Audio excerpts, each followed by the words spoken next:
The Pokemon series as of late is something I have very strong opinions on. As a longtime fan that has enjoyed almost every entry in the franchise, I am saddened and disappointed by the road I see Pokemon going down. Over the course of the past 4 games the series has put out, I found myself slowly losing all hope that Pokemon will ever return to its former glory, as well as slowly shedding my status as a serious Pokemon fan. With Pokemon 2019 being the first true core game in the series on the Switch, it seems like the perfect opportunity for Game Freak to redeem themselves in my eyes and make an entry that lives up to my hopes and expectations as a longtime fan.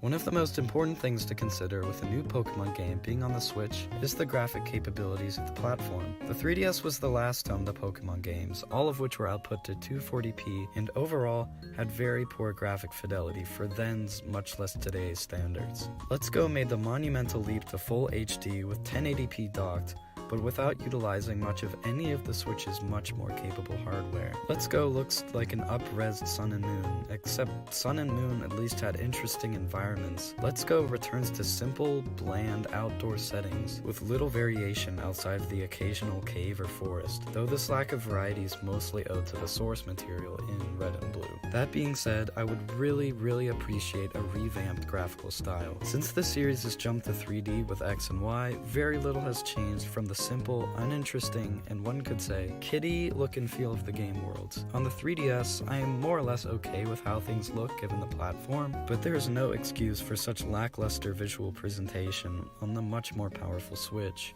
I just wish Game Freak would take more risks and be more creative with not only how it presents the worlds in Pokemon, but be more creative in designing the worlds themselves in Pokemon 2019.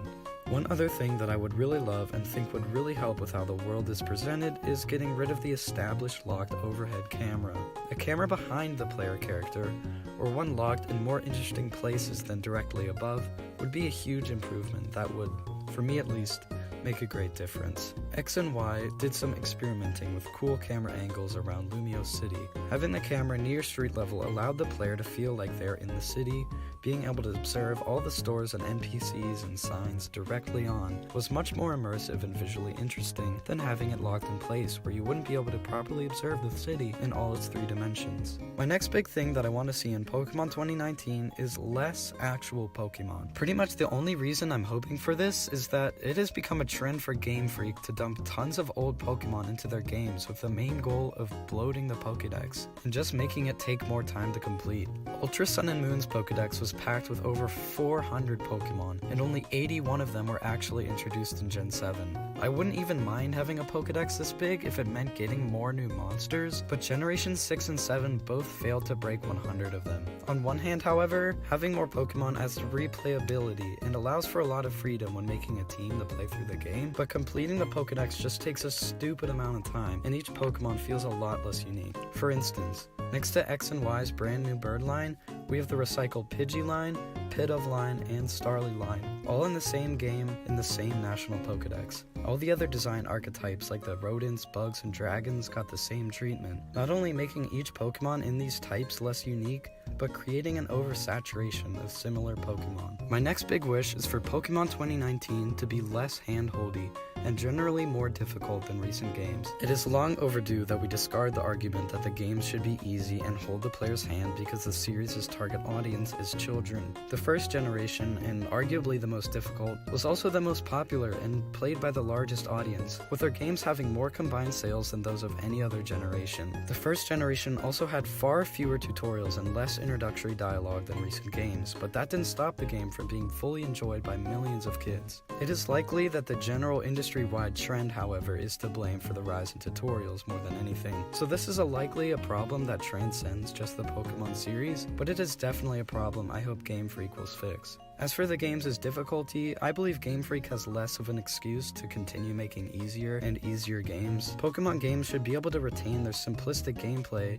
which make it easy for children to understand and play without sacrificing challenge. The core mechanics and understandings of the game are already easy enough to grasp, so basically, as long as Pokemon is Pokemon, there shouldn't be an argument against making the games more difficult. Another one of my hopes for Pokemon 2019 is more openness. Now, I use the term openness very generally because there are a couple things Game Freak could do that would accomplish this.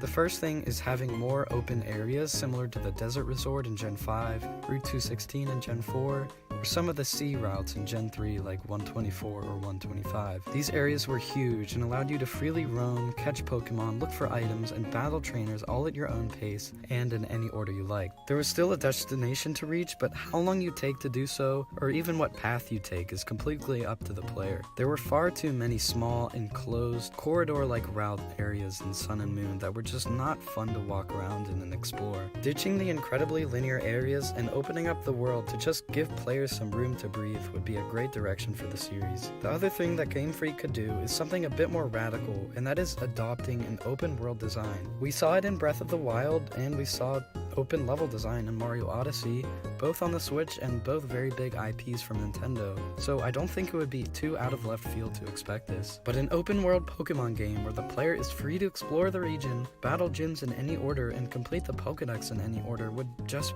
be amazing. Not to mention all the replayability that comes with open world design on top of Pokemon's already replayable formula. If nothing else, Pokemon 2019 taking this approach would give the stagnating series the shakeup it so badly needs. My final hope for Pokemon 2019 is something I very briefly touched on earlier, and that is for Game Freak to just take risks. I do believe the series is beginning to stagnate, and what better time for the series to break the mold than on a brand new powerful home console. This could mean anything really, from the aforementioned open world approach to some new battle mechanics. And when I say new battle mechanics, I don't mean anything gimmicky or simple like Z-moves or Mega Evolution. I mean something real and fundamental that will allow the game to be enjoyed on a deeper level. So yeah, that's pretty much all I'm hoping for in the new Pokemon game for Switch. This is truly a pivotal point in the series for me as a fan. This next installment could either make or break the future of Pokemon for me, depending on whether or not it continues along with the established trends.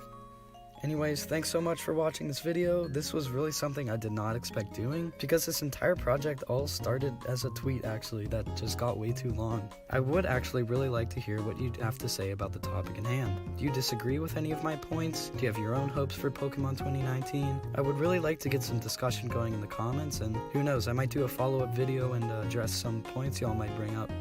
So yeah, thanks for watching. See ya.